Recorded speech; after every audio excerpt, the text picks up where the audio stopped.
Hi, Ms. Delgado. It's Valerie Nguyen, 6.18. Hi, Ms. Delgado. It's Mihkaela Valenzuela, 6.29, and this is our long bone structure model.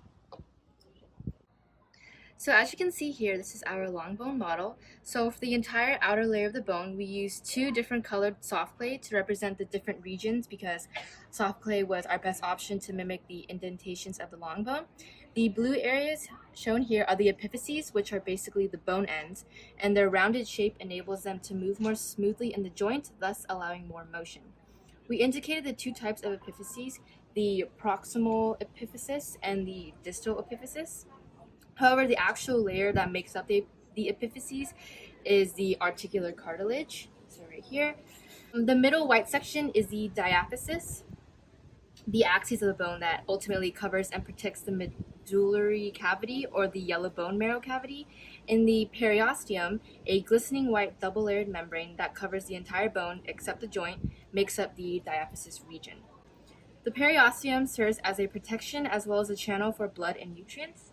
Another component that was represented with soft clay is the compact bone, so this yellow part. And this was done in order to fit into the curvature of the bone.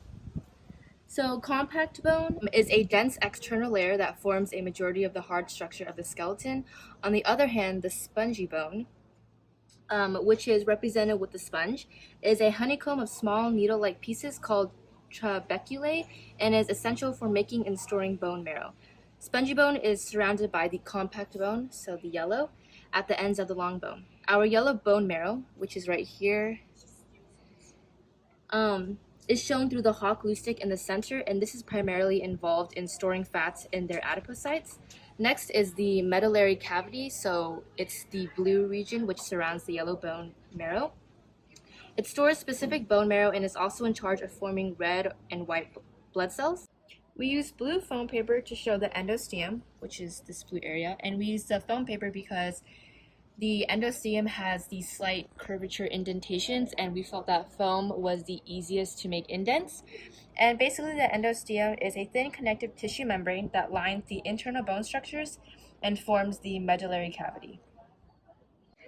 So the osteon is represented by the tan rolled up cardboard paper, and we chose to use cardboard paper because it is easiest to roll up and it resembles the cylindrical structures of the osteon, which contains the minerals matrix and living osteocytes. This is what makes up the compact bone, and it transports blood, contains nerves, and lymphatic vessels. The black dots that we made with Sharpie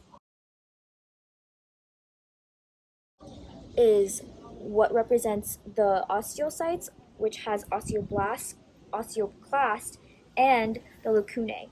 And osteoblasts are bone-forming cells in the endosteum and periosteum, and it forms the osteon matrix. The osteoclast is bone-destroying cells in the endosteum and periosteum, and it breaks down bone and helps with bone absorption.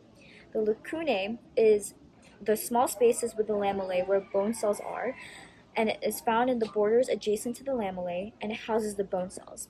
In between those osteocytes are called the lamellae.